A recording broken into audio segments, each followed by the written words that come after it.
Good evening. Tonight I am joined with something rather large.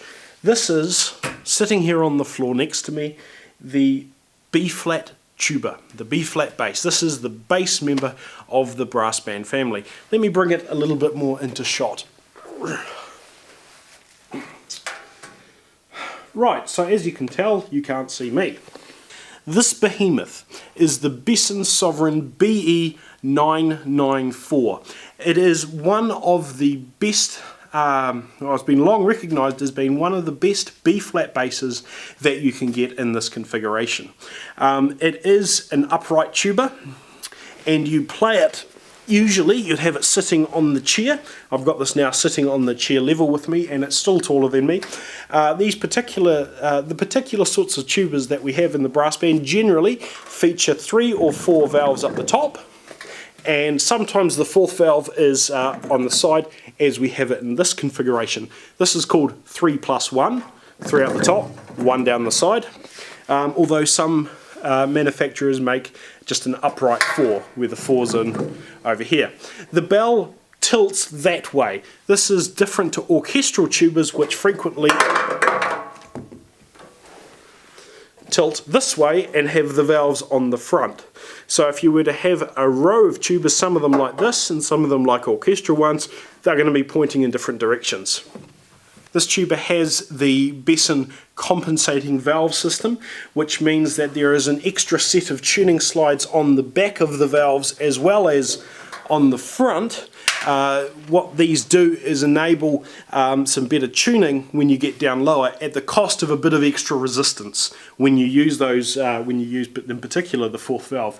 Now the tubas are not a complete family of instrument. Like with the clarinet family, the saxophone family, the trombone family, you've got soprano, alto, tenor, bass. You've got various members defined by where they sit in that family. Alto saxophone, tenor trombone, bass trombone, things like that. The tuba is not the same. And it really irritates me when people belittle other instruments by calling them a soprano tuba, a tenor tuba, something like that. There was a person in a previous video who referred to the flugelhorn as a soprano tuba. I mean, what relevance those two instruments have to each other, I'll never know. However, I suspect this misnaming is because there used to be tubas and there used to be contrabass tubas.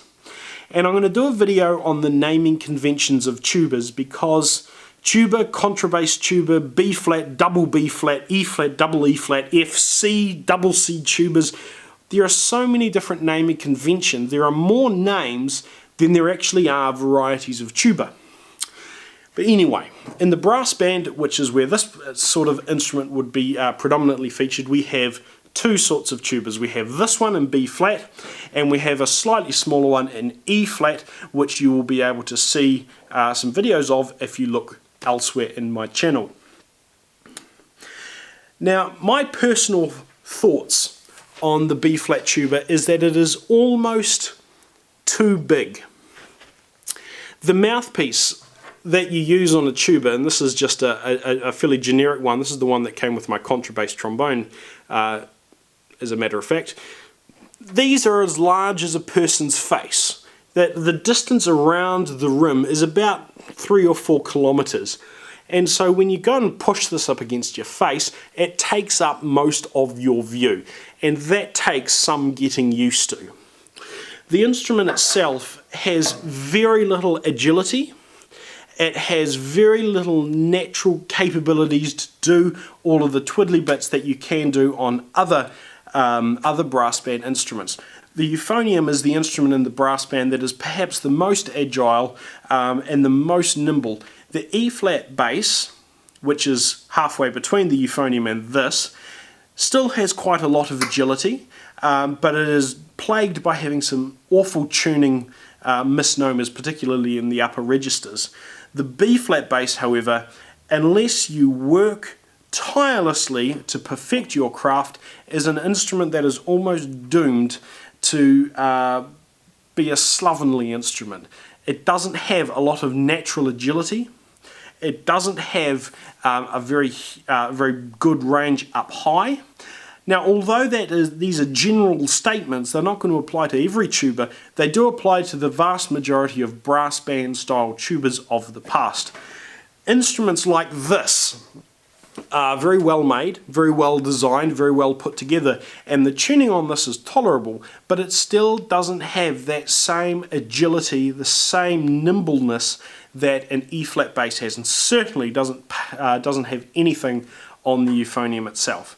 So in my view, the E-flat bass does a lot of the grunt work. The B-flat bass, I consider it to be more of an effect. Like the soprano cornet is, it adds an extra bit up the top. The B-flat bass's real value is where it comes to adding sound and depth in the foundation of a chord. So if I was to get an E-flat bass out and try to play something twiddly, you could probably recognize it. Even if I were to do hours and hours and hours of practice on a bass, if I was to do something twiddly, you probably wouldn't recognize it. It would sound a bit of a muddle. So let me play just a string of semiquavers that I have featured on this video many times before, and see whether anyone can recognize where it comes from. Maybe I'll hide my valves so you can't cheat.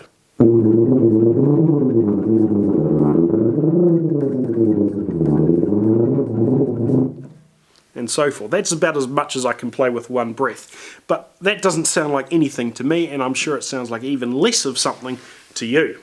Now, I mentioned that this has the standard 4-valve compensating mechanism, which means when you use the 4th valve, as well as any of the other valves, it adds extra tubing in proportion to the length of the first set of tuning slides to that loop. Now this is really good because it keeps the notes in tune with only needing 4 valves as opposed to the 5, 6, 7 valves other tubas have, but it adds a lot of resistance.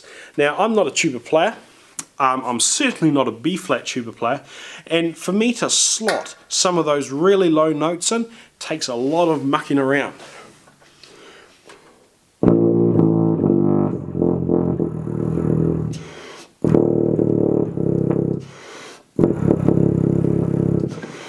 That may just be a combination of my inexperience on this instrument and the mouthpiece that I'm using, but that's my limitations. I can play this instrument, would I say adequately? I can make a sound out of this instrument, but the value of this instrument is in its low notes, and I can't play them.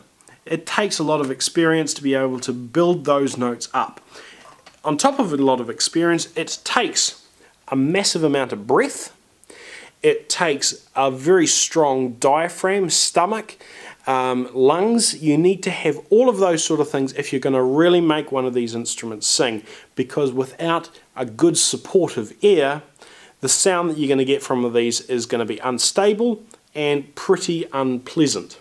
Now in the brass band, this instrument, despite its immense size and depth, actually plays in the treble clef. In fact, the only brass instrument in the brass band that doesn't play in the treble clef is, for whatever reason, the bass trombone.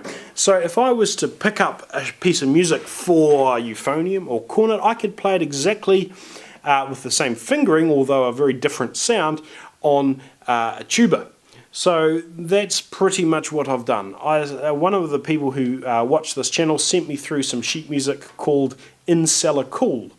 Now this is based on the old, I think, German drinking song I'm Tief in Keller. And I actually had the sheet music at home, although in a much worse condition than what this person sent to me. And so I'm going to try and play a euphonium solo on this instrument. I don't think this is going to go very well.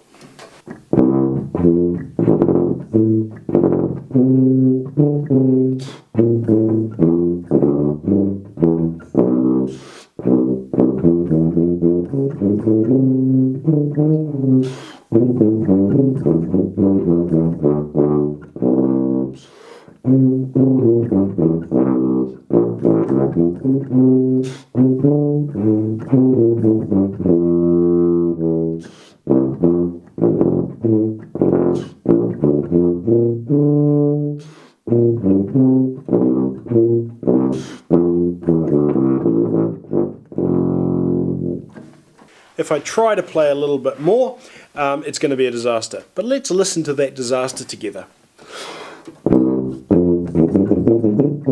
The